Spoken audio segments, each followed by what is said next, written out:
시편 82편 1절에서 8절 말씀 우리 한 목소리로 읽겠습니다. 시작. 하나님은 신들의 모임 가운데서 서시며 하나님은 그들 가운데서 재판하시느니라. 너희가 불공평한 판단을 하며 악인의 납보기를 언제부터 하려느냐. 가난한 자와 고아를 위하여 판단하며 곤란한 자와 빈궁한 자에게 공의를 베풀지며 가난한 자와 궁핍한 자를 구원하여 악인들의 손에서 건질지니라 하시는도다. 그들은 알지도 못하고 깨닫지도 못하여 흑암 중에 왕래하니 땅의 모든 터가 흔들리로다. 내가 말하기를 너희는 신들이며 다 지존자의 아들들이라 하였으나 그러나 너희는 사람처럼 죽으며 고간의 하나같이 넘어지리로다. 하나님이여 일어나사 세상을 심판하소서. 모든 나라가 주의 소유이기 때문이니이다. 아멘. 오늘은 하나님이여 심판하소서라는 제목으로 하나님 말씀 증가하도록 하겠습니다. 우리가 믿는 하나님은 공의로우신 분입니다. 세상의 어떤 재판장보다도 가장 정확한 공의로운 공정한 분이라 할 수 있습니다. 모든 일을 정확하게 판단하시고요, 결정하는 최고의 의라고 할 수 있습니다. 그리고 최종적인 재판이 바로 우리가 믿는 하나님입니다.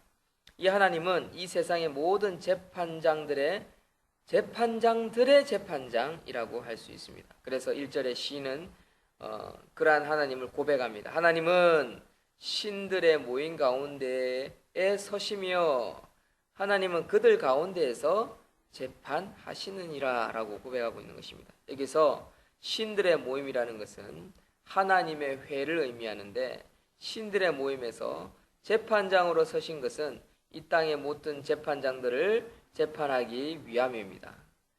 사랑하는 성도 여러분, 이 땅의 재판장들이 얼마나 악합니까? 잘못되어 있습니까? 선을 행한다라고 하지만, 공정한 재판다고 하지만, 인간인 우리가 봐도 공정한 재판을 하지 못하는 재판장들을 수없이 많이 봅니다. 바로 그것에 대해서 시인은 이미 깨달았고, 그 불공평한 재판 때문에 너무나 답답해서 하나님을 바라보고 있고 그 하나님께 아뢰고 있다는 사실입니다. 사랑하는 성도 여러분, 우리의 인생 가운데 세상에서 잘못 판단하고 불공평하게 하는 것들이 있습니까? 우리가 하나님께 나아가 하나님께 아뢰고 하나님이 우리를 위로하시는 것을 체험할 수 있는 저와 여러분들이 되시기를 소망합니다.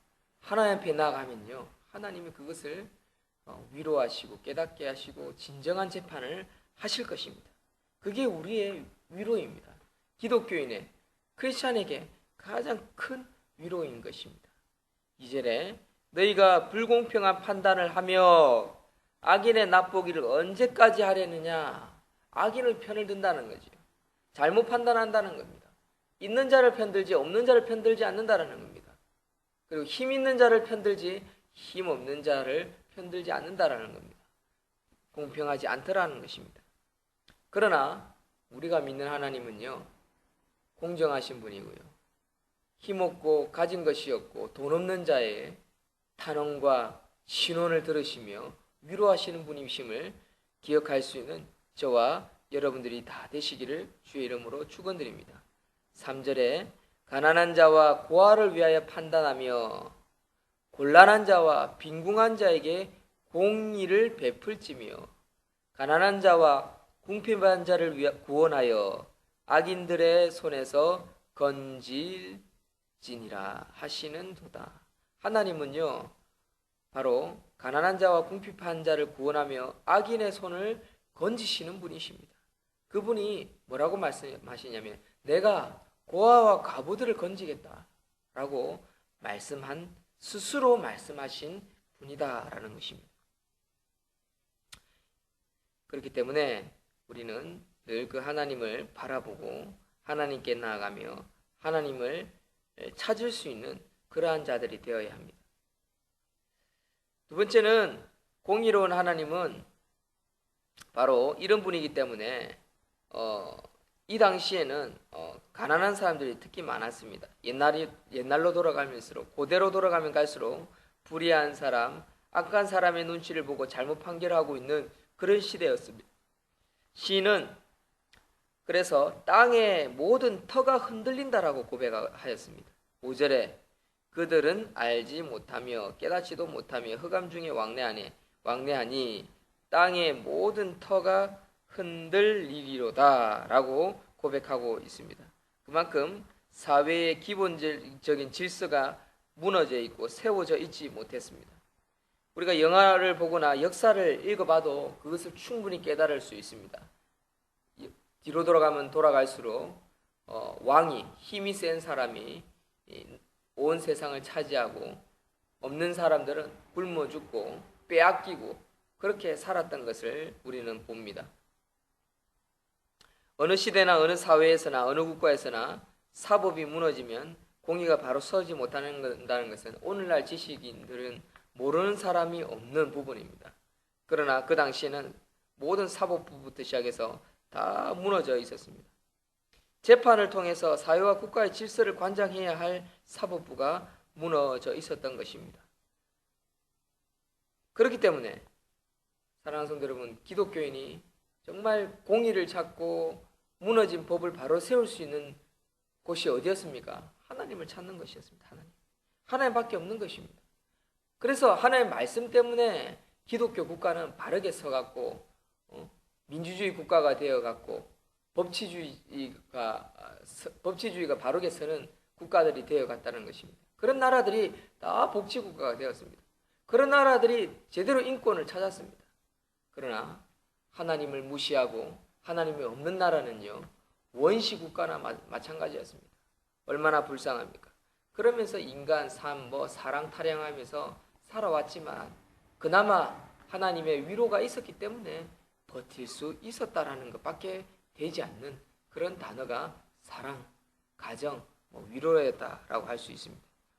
그럼에도 불구하고 각 나라에서는 하나님은 믿지 않지만 시대에 따라 하나님은 사사를 보내주시고 정말 다른 사람들을 세워주신 것들을 생각할 때 그것이 바로 하나님의 은혜요 위로였다라는 것을 생각해 봅니다. 어쨌든 결론적으로 하나님의 공의, 하나님의 화평은 나타나게 되어 있습니다. 무엇으로 나타납니까? 말씀으로 나타나게 되어 있더라라는 것입니다. 6절, 7절에 내가 말하기를 너희는 신들이며 다 지존자의 아들들이라 하였으나 그러나 너희는 사람처럼 죽으며 고관에 하나같이 넘어지리로다. 하나님을 믿지 않고 하나님께 순결하지 않는 자들은요, 다 스스로 지존자의 아들이라고 큰 소리 치는 것입니다. 사랑하는 성도 여러분, 하나님을 믿는 자들이 진짜 두렵고 떨림으로 바르게 설 때 그때 시대마다 쓰임을 받았습니다. 그러나 하나님을 믿지 않는 자들은요, 권력과 돈과 힘을 통해서 약자들을 착취하고 탈취하고 오히려 불을 지르는, 가정의, 나라의, 사회에 불을 지르는 악한 자들의 것임을 기억할 수 있는 저와 여러분들이 되기를 소망합니다. 그래서 시인은 그것이 너무나 괴로워서 마지막에 이렇게 고백합니다. 하나님이여 일어나사 세상을 심판하소서. 그렇죠? 이거밖에 할 수 없는 겁니다. 약자는요, 마지막 죽는 순간에 하나님이여 일어나사 이 세상을 제발 좀 심판하여 주십시오.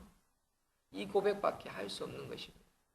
얼마나 참 안타깝고 참 한편으로 보면 넋두리와 같은, 사실 넋두리는 불교 용어입니다만은 그러나 단식할 때 쓰는 말들이죠.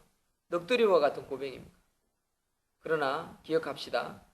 우리가 죽은 후에 하나님은 심판하시고요, 예수님이 이 땅에 오셔서 심판하시고요, 재림의 때에 심판하시고요, 천국과 지옥이 있으며 하늘에서 상급이 있음을 기억할 수 있는 저와 여러분들이 되었으면 좋겠습니다. 그러면 끝까지 나아갈 수 있다는 겁니다. 끝까지.